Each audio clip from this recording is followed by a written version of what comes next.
The new murder charges that have been added to Lil Durk's case are shocking. Turns out Durk was out here playing 3D chess on everyone, from flying to LA to oversee one of his ops get murked to paying informants to mislead cops. I don't think Von paid them guys. I'm sorry to tell the world. But the OTF boss might actually get cooked because the feds are now going to use the rapper's lyrics in court. Is this the end for Lil Durk? Let's find out.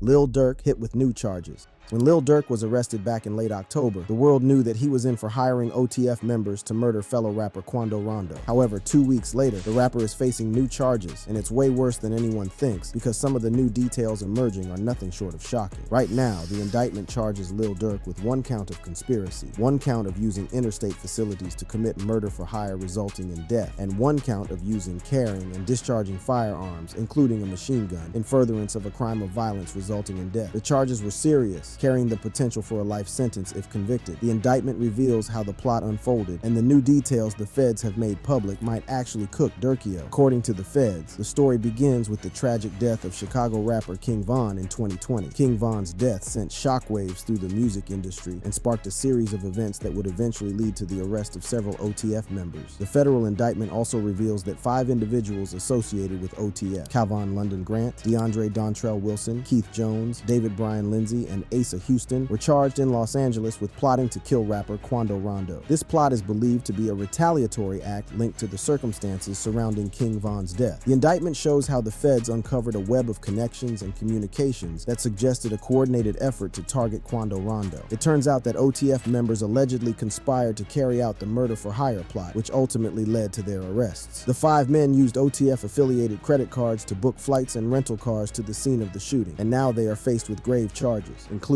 murder for hire involving a death and the use of a machine gun in a violent crime. The indictment traces the beef between Durk and Quando Rondo back to an altercation outside in Atlanta, a nightclub where Von physically attacked Quando Rondo, escalating into gunfire. CCTV footage showed Von approaching fellow rapper Quando Rondo and punching him to the ground. Von's guys joined in and started raining blows on Quando as he tried to get away from his attackers. One of Quando's homeboys, Lil Tim, appeared from behind their vehicle with a gun in hand and started letting off shots as everyone ran away. Von was hit on his torso and later died from his gunshot wounds while in hospital. For Lil Durk, the death of his friend was not only a personal tragedy, but also the start of his beef with Quando Rondo. Rumors began to circulate that Durk had placed a bounty on Rondo's head. Turns out it was actually true. According to court documents, an OTF member told cops that after Von's death, Durk used coded language to tell OTF members that he would pay a bounty to anyone who would take part in killing Quando Rondo. Durk's cousin, DeAndre Wilson, also told OTF members that anyone who took part in the murder would be rewarded with lucrative music opportunities with OTF. In August 2022, the situation reached a boiling point. According to federal court records, Lil Durk's associates allegedly learned that Quando Rondo was staying at a hotel in Los Angeles. This information set off a chain of events that would culminate in a carefully planned murder plot. On August 18, 2022, a carefully orchestrated plan was set into motion, aiming to ambush and eliminate Quando Rondo in the heart of Los Angeles. The details of this plot, as revealed through federal court records, paint a chilling picture of the lengths to which individuals were willing to go in pursuit of vengeance. The day began with Lil Durk's associates, DeAndre Wilson, Keith Jones, David Lindsay, and Asa Houston arriving in Los Angeles. They had traveled from Chicago to San Diego and then driven to Los Angeles, allegedly using funds provided by Durk himself. The group was determined to carry out their mission with precision and stealth, avoiding any direct links to Durk by following his alleged instructions to avoid booking flights under names associated with him. The feds revealed that they obtained information from Durk's iCloud, where he warned them not to book anything in his name. However, despite the warning, they still went ahead and booked the flights using a credit card linked to Lil Durk and OTF. Upon their arrival, the OTF members met with Keon Grant, a top associate who had flown to Los Angeles on a private jet. Now, this is where things get interesting because the updated indictment has a new chilling detail. It turns out that Keon Grant didn't fly alone. Lil Durk was with him, and that's some pretty damning information. Grant played a crucial role in facilitating the operation, securing hotel accommodations for the group, purchasing ski masks, and obtaining 2 luxury sedans to be used in the ambush. According to court records, Grant also provided Jones, Lindsay, and an unidentified third man with firearms, including one that had been converted into a machine gun, further escalating the potential for violence. As the day unfolded, the group allegedly began tracking Quando Rondo as he traveled around Los Angeles in a Cadillac Escalade. Their journey took them to various locations, including a marijuana dispensary and a clothing store in West Hollywood. The climax of the day's events occurred at a gas station across from the Beverly Center in the heart of of Los Angeles. Here, Asa Houston allegedly parked his car strategically behind the station, setting the stage for the ambush. As Quando Rondo and Robinson stopped at the gas station, Jones, Lindsay, and the unidentified third man reportedly exited their vehicle, armed and ready to execute their plan. In a dramatic turn of events, the suspects opened fire, unleashing a hail of bullets in an attempt to kill Rondo. Tragically, Quando Rondo's cousin, Lul Pab, who was standing outside the Escalade, was struck and killed in the gunfire, while Rondo miraculously escaped unharmed. In the aftermath of the attempted ambush, the suspects regrouped at an In-N-Out hamburger stand, where they allegedly discussed payment with Kion Grant. The group then made their way back to Chicago, flying from San Diego, as authorities began piecing together the details of the brazen attack. So the guy who equipped and later paid off the shooters had flown with Lil Durk to LA just a few hours before the shooting, and to make everything worse, he did all these with credit cards linked to Durk and OTF. Damn, it might take a miracle for Durkio to get himself out of this one. But that's not all the new indictment revealed. When news broke out that the Chicago rapper had been arrested, there was a rumor that he had tried to flee the country. At the time, everyone at the blogs were trying to blow things out of proportion, but it turns out it was straight facts. The apprehension of Mr. Banks as he attempted to leave the United States is once again proof that the FBI and our extraordinary partners at the Los Angeles Police Department have a long reach, said the assistant director in charge of the FBI Los Angeles field office. As it turns out, the feds have been keeping tabs on him for a long time. The FBI had even infiltrated his gang and knew his every move. It was during this period of heightened surveillance that the FBI learned of Lil Durk's attempts to leave the country. According to the indictment, U.S. Customs and Border Protection alerted the FBI when Durk booked 2 one-way flights to Dubai and Switzerland on October 24th. These bookings raised immediate red flags, as they suggested an attempt to evade the legal consequences of the unfolding indictment. While Lil Durk did not board the flights to Dubai or Switzerland, the situation took a more dramatic turn when the FBI discovered that he had also arranged for a private plane to depart Miami and arrive in Italy. This revelation added a new layer of urgency to the investigation, prompting law enforcement to act swiftly. The timing of these bookings, coupled with the serious charges facing his associates, painted a picture of a man on the run, seeking refuge from the storm of legal troubles closing in on him. On the evening of Thursday, October 24th, FBI agents moved in to arrest Lil Durk at the Miami area airport. The arrest took place around 8 p.m., just an hour before his scheduled departure to Italy. The swift action by law enforcement ensured that Lil Durk would not evade justice, as he was transported to Broward County Jail. A federal magistrate judge in Miami has ordered him jailed without bond until he is transferred to Los Angeles for arraignment. It also turns out that the FBI and LAPD's Operation West Bureau homicide detectives discovered that Durk was involved in this heinous murder, and how they did it will shock you, because it turns out those involved couldn't help but brag about the hit on social media, how the feds caught Lil Durk and OTF.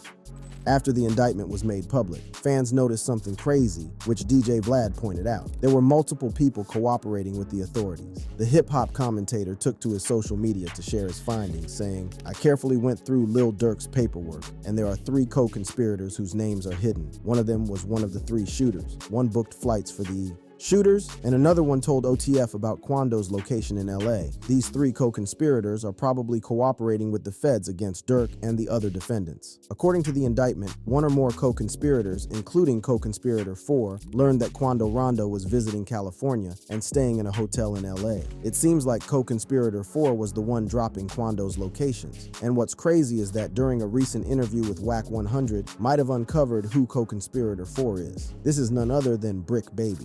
If you go in there and look at that report, number 4 is a local guy that was dropping Quando's locations. Oh.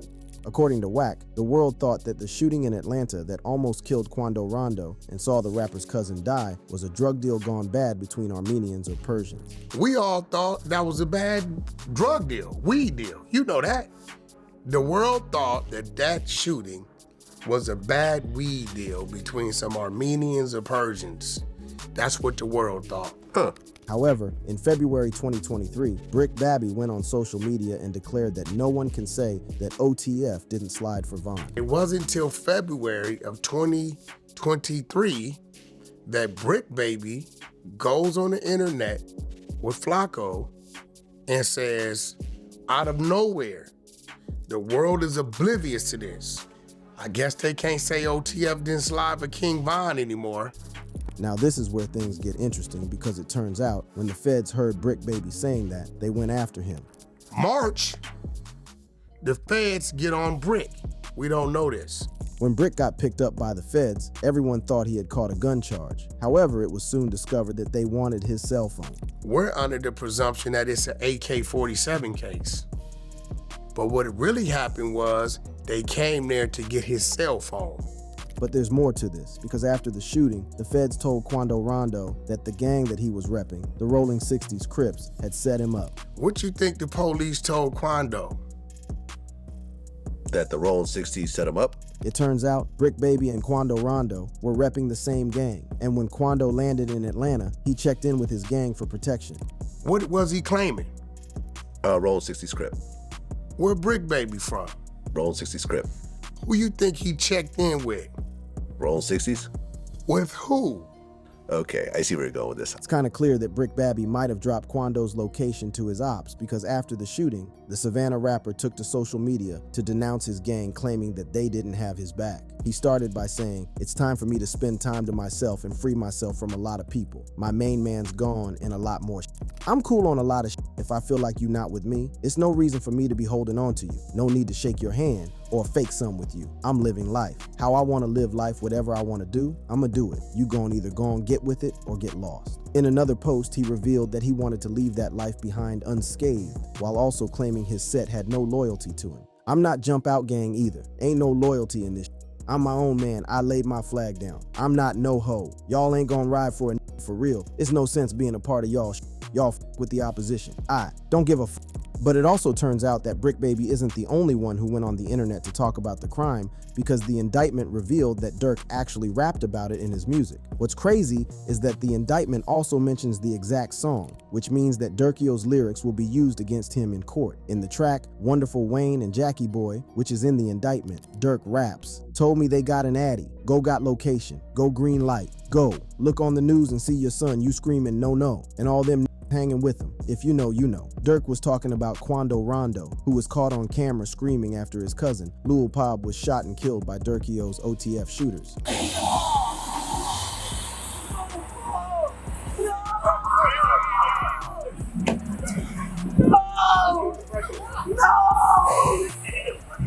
And this wasn't the only time he talked about the murder in his music. In another track, Rumors, Lil Durk raps, "I don't want no who you catch, I want the one I paid for." Ironically, in the same track, Rumors, where he brags about paying for hits on his ops, Gucci Mane, who is also on the track, warns him about snitching on himself in his music, saying, "Watch the shit you say. The feds be listening to the music and they gonna take your lyrics and build a case and try to use it." But Durk couldn't be saved because he also talked about the hit on a podcast with DJ Academics. Back in 2023, Lil Durk sat down with DJ Academics and he revealed some pretty dark stuff. After King Von died, internet trolls kept telling Durk to get revenge for Von with the popular phrase, "slide for Von." At the time, Durk openly said that he wouldn't slide for Von. In his track, Hearing Sirens, Durk raps, "My brother shot dead to violence. I truly think the feds around us, y'all tell me slide, then turn around, then have the nerve to clown us. You ain't worried about lawyers. You rather talk about Tory and Meg Thee Stallion like them blogs, not your dog. You turn to cowards." In his DJ Academics interview, he was asked what he thought about the slide for Von comments. What are you talking about? By the slide for Von comments.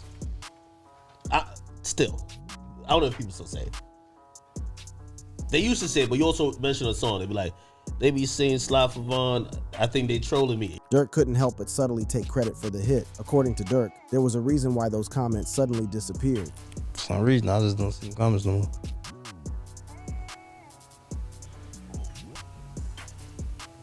For some odd reason. I don't know. Might be the water.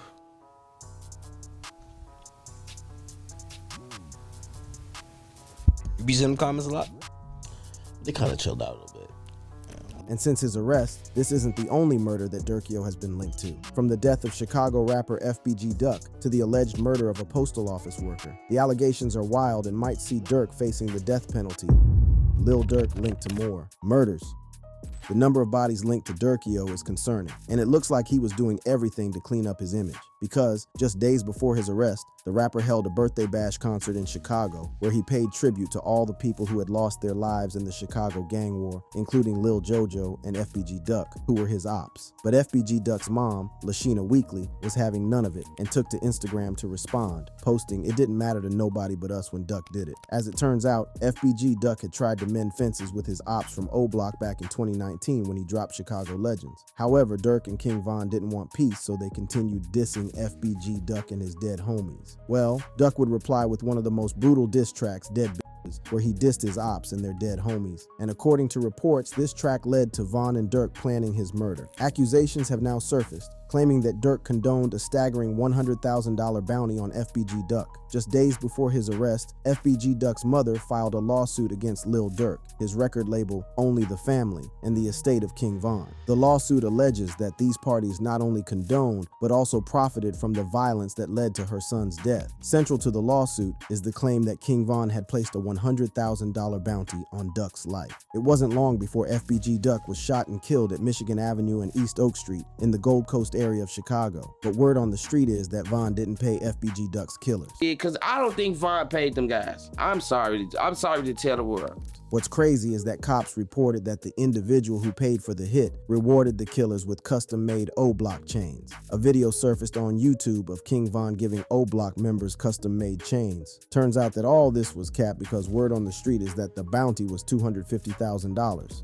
Everybody say 150K, but on the wiretaps and shit, it was 250K. It looks like the informant was intentionally giving false information to the cops to divert attention away from Durk. And since Von was dead, there wasn't any harm done. But all that is mere speculation, just like the 3 murders attached to his name. And one of them involves the baby mama of one of his close associates. There are conflicting reports surrounding Octavia Redmond's death, who was OTF Jam's baby mama. OTF Jam is rumored to be one of Durk's shooters. The first rumor is that Lil Durk found out that Jam had been working with the feds. Determined to get his revenge, Durk knew that getting an FBI informant murked could bring him unwanted attention from the feds, so he went after his child's mother. However, other reports show that OTF Jam only started working with the feds after Durk refused to pay for his bond and lawyers. Another rumor was that Jam's baby mama was killed by the ops, but Durk and OTF members refused to slide for him, so he ran to the feds. Jam's baby mama was tragically killed on the 19th of July, 2024, in the West Pullman neighborhood of Chicago. She was a postal worker and was preparing to deliver mail when a stolen SUV pulled up nearby. The vehicle, later identified as the getaway car, was driven by a 15-year-old suspect. The suspect exited the SUV, approached Octavia, shot her multiple times at close range, leaving her critically injured on the ground. The suspect, meanwhile, fled the scene in the stolen SUV. She was taken to Christ Hospital in critical condition, where she was later pronounced dead at the hospital. In the immediate aftermath of the shooting, the Chicago Police Department used CCTV footage to trace the suspect's movements before and after the shooting. The stolen SUV was identified, and an anonymous tip provided crucial information that helped identify the suspect.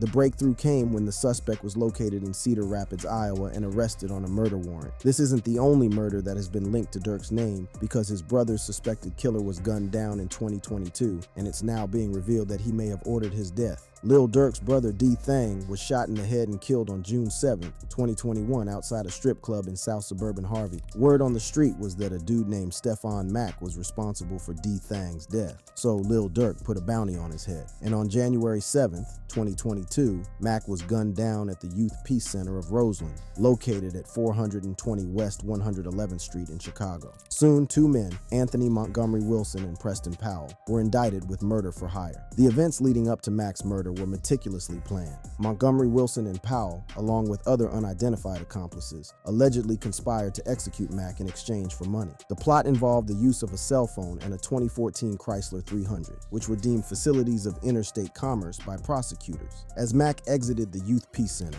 gunmen emerged from a vehicle and opened fire, leaving him fatally wounded. A security guard was also injured in the attack but survived. Montgomery Wilson and Powell were charged with conspiracy to use an interstate facility in the commission of a murder for hire. Montgomery Wilson is now in custody, facing the full weight of the charges against him, while Preston Powell remains a fugitive, with law enforcement agencies actively seeking his arrest. With all these cases, Lil Durk might actually be cooked, but again, it all might be capped. We can only wait and see whether he is charged with any of the murders. Meanwhile, you can watch similar content by clicking on the boxes playing on your screen.